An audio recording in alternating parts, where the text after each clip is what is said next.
Welcome back to Long COVID Doctor, an educational series for those of you who are still suffering from long COVID. I'm Dr. Tim Robinson, formerly a family doctor, GP for 30 years, now working in Long COVID Services for 5 years. I post on podcast channels and YouTube. I hope you find them helpful. If you do, click subscribe. Let's spread the word. So, thanks for any feedback. Apologies for the no replies. I just haven't got time. I'm terribly sorry about that. I read them though. I appreciate them and they help me with future postings. Another apology, my usual disclaimer. It's important though. Any advice or treatment that I mention, please should only be considered after talking to your own doctor. So, this talk is all about breathlessness in long COVID. I've divided it up into 2 parts to make it less tiring.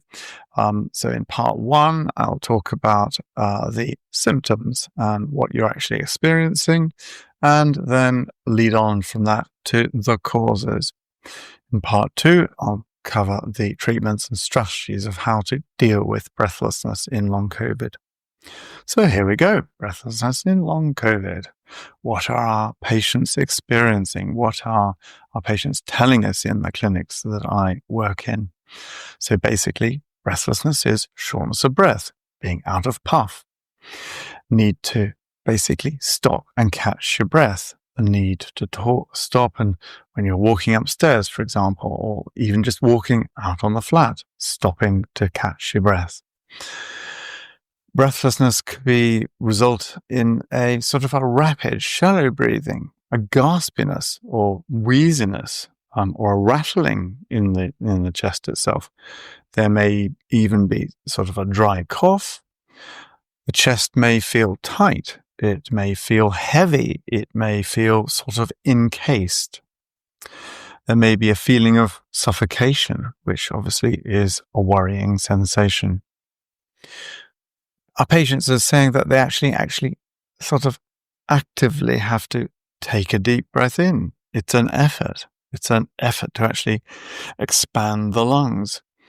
They have to actually focus on breathing, which is unusual. Normally it happens without even thinking about, obviously. So what should you do if you've got breathlessness with your long COVID? Well, obviously, anything new, you're going to have to visit your own doctor. You need your family doctor, your GP, to look into it because it's something new. We mustn't be COVID blind. We've got to look at the symptoms and basically explain the symptoms, get a diagnosis. Even being COVID blind is all about, even with your new symptom, in this case, breathlessness, we can't necessarily put it down to the fact that you've had COVID. It might be something completely unrelated that needs treatment. So let's not be COVID blind. Diagnosis first. And to get the diagnosis, it's off to your doctor. Doctor will want to know all about the symptoms. So the history, as we say in the medical world. Get the history, the symptoms, and the features of your symptom, the features of your breathlessness, what brings it on, what relieves it, what makes it worse, what makes it better, any other associated symptoms, say with the throat or the voice, or maybe it's some indigestion associated with it, thinking sort of reflux of acid coming up into the back of the throat and the larynx, bringing about breathlessness and that dry, irritating cough. The GP will then want to examine you, of course, and that's only right. Of course, that's right. And the GP will get his or her stethoscope out and listen to the lung fields, listening to all the different areas around the chest to make sure that the entry of air into the lungs is full and normal. So the breath sounds basically alter according to what's going on in the chest. The GP will be looking for and listening out for wheeziness. And then it's on to blood tests. the standard blood tests for long COVID, looking at the sort of what we call the full blood picture, the liver function test, the kidney function test, sort of looking for anemia, looking for thyroid, looking for all those other conditions that we want to exclude. The GP may be suspicious about a blood clot on the lung, so the GP may request something called a D-dimer blood test. Investigations, well, it's all to do with the breathing, isn't it? So logically, you're going to want to have a chest X-ray to look at the lung fields. Peak flow test looking for asthma, and that can lead on to something called spirometry, looking at the elasticity of the lung and airways, looking for any reversibility of tightness of the airways, otherwise known as asthma, or COPD, chronic obstructive pulmonary disease. The GP hopefully will want to do oxygen saturations with a pulse oximeter, that little sort of gadget that is put on the tip of your finger to measure the percentage oxygenation within the bloodstream. That may also lead on to something called a 1-minute sit-to-stand test to see whether the oxygen levels are maintained when you're over 1 minute sitting, standing on a repeated basis. The 1-minute sit-to-stand test. The GP will be looking out for what we call in the trade as red flags. So red flags are sort of those symptoms or signs that are suspicious and point towards more sinister underlying conditions. So weight loss, of course, unexplained weight loss. Is that cancer? Chest pain. Is it chest pain due to heart strain, for example, or angina or heart disease? Is the chest pain suggestive of a blood clot? I mentioned that earlier. Blood clot on the lung, pulmonary embolism. That's definitely a red flag. Unexplained cough that's been persistent for more than 3 weeks. Is that a lung cancer? Or blood, of course, if you're spitting out blood, obviously, again, is that a lung cancer? So any of those other symptoms, a GP is going to want to take, will obviously register and consider as a red flag and refer that patient accordingly. So remember, with this whole process, it's all to do with safety first. Get a diagnosis, rule out other causes, and then proceed. So, proceed in the sense of proceed with breathlessness due to long COVID.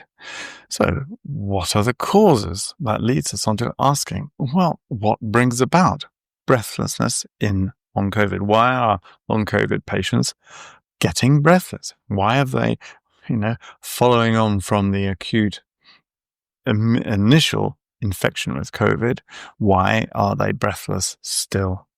Well, there, unfortunately, are a number of causes for them to feel breathless. So basically, it might be due to inflammation of the airways, from the upper airways down to the lungs themselves. So that might be due to something called mast cell activation. Have a look on my MCAS or mast cell activation podcast YouTube to learn more about that. The problem may be lower down than the airways. It may be actually in the air sacs in the lungs themselves. There may be secretions, inflammatory fluid, exudate we call it, in the air sacs themselves.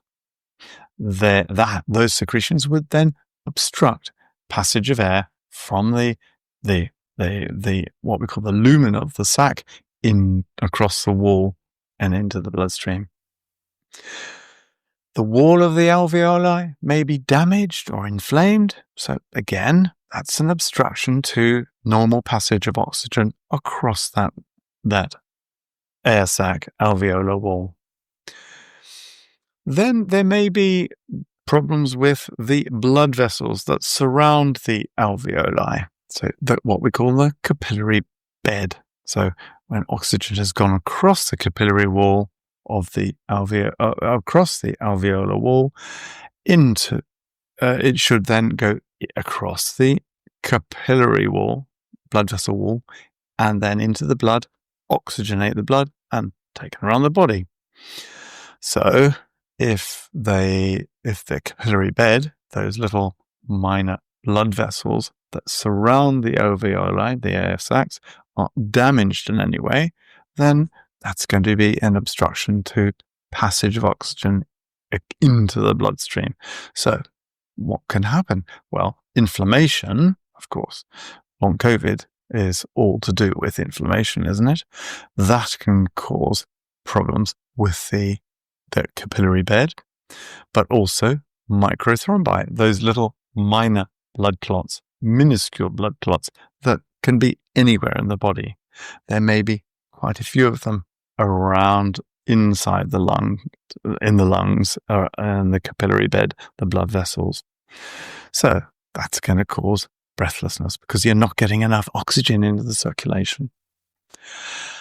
And then further afield, the amount of oxygen and carbon dioxide in the blood is controlled by specialized receptors in what we call the carotid body, which is a sort of an area in the carotid artery where the common carotid in the necklaces, where the carotid bifurcates, go to the internal and external carotid. There's a collection of cells there which sense the degree, what we call the partial pressure of oxygen and carbon dioxide.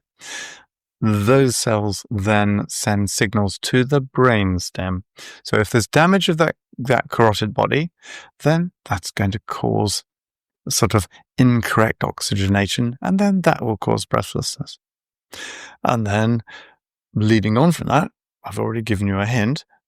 Upstairs in the brainstem, the respiratory center, if that's been damaged in any way, and then the control of the breathing is not going to be efficient and consequently lead to breathlessness.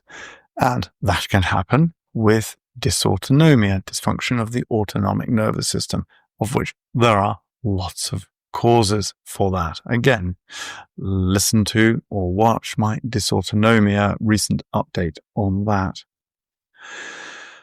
And then finally, we're getting there. Final cause of breathlessness in long COVID is that the breathing pattern, your normal breathing pattern, can be abnormal. So this is a condition called breathing pattern disorder. Instead of your breathing being sort of slow and deep, your breathing pattern has become a bit more rapid and shallow, a bit more sort of hyperventilation-like. So this is called a breathing pattern disorder. And we can assess this by something called a breathing pattern assessment tool called the BPAT. And this gives you a sort of score on your breathing efficiency, if you like. If you're scoring 4 or more, then you have breathing pattern disorder. Right. So, why have I spent what seems to be a long time talking about the causes of long COVID breathing problems?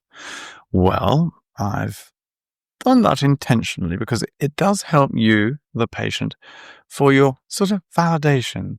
The causes are real. There are causes there. Yes, it's real. It's research, evidence-based.